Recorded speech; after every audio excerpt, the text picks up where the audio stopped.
ក្នុងនឹងកាត់ទុកដល់មនុស្សណាដែលគិតគូរបង្កើតការអាក្រក់ចំពោះ12គ្មានមនុស្សណាបានតាំងមកមូលឡើងដោយសារអំពើអាក្រក់ទេ ខណាខឥឡូវនេះខណា ខ 3 អូខេ តែឬនៃមនុស្សសុចរិតមិនត្រូវរង្គើឡើយខ 4 ស្ត្រីមានចិត្តបរិសុទ្ធនោះជាមកុដដល់ប្តីអាមែនតើស្ត្រីណាដែលនាំឲ្យមានសេចក្តីខ្មាស់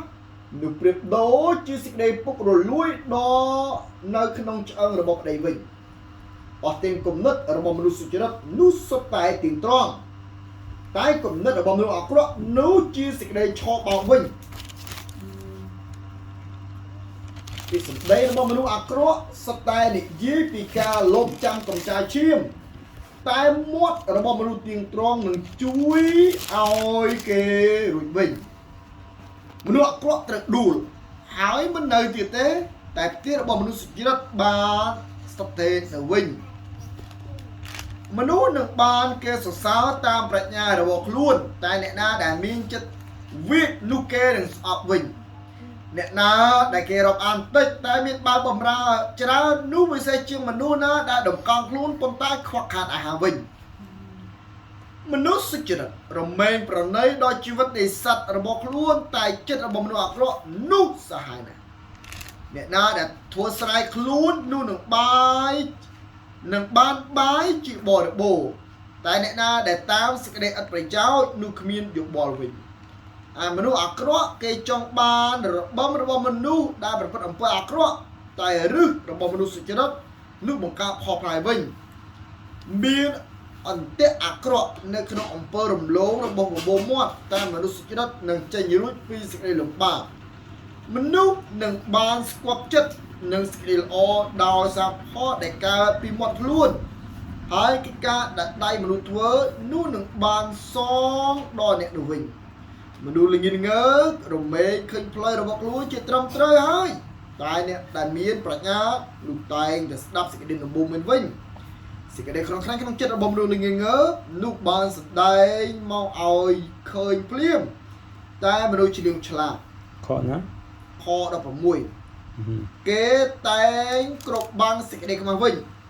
អ្នកណាដែលពោលពាក្យពិត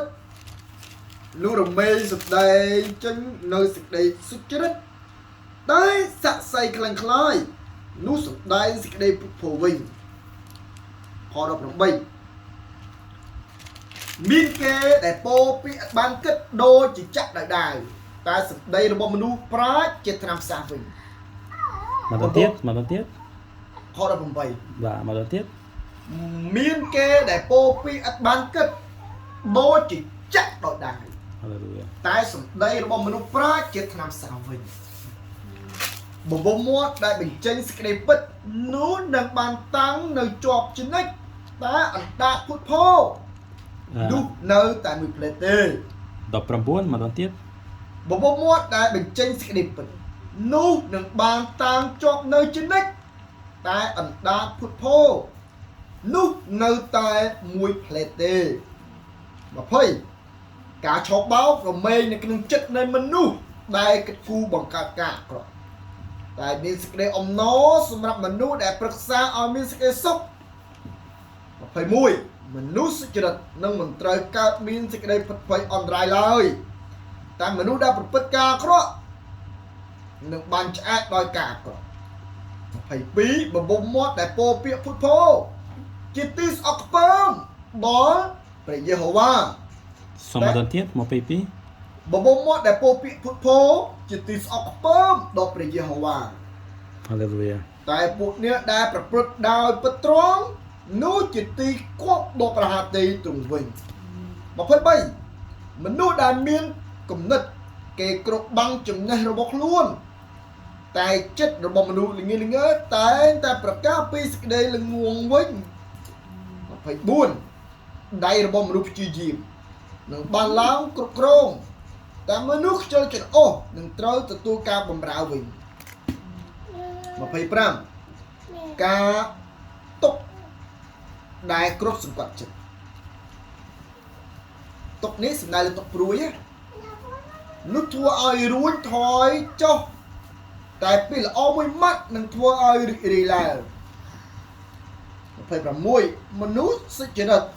ជាអ្នកនាំផ្លូវដល់អ្នកជិតខាងតែផ្លូវរបស់មនុស្សអាក្រក់រមែងនាំឲ្យវែងវិញ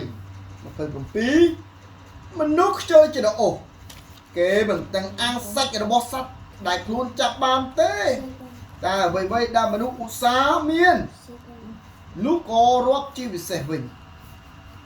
28ជីវិតសន្ធិដ្ឋនៅក្នុងផ្លូវនៃសេចក្តីសុចរិតហើយក្នុងផ្លូវច្រកនោះមានសេចក្តីស្លាប់ឡើយ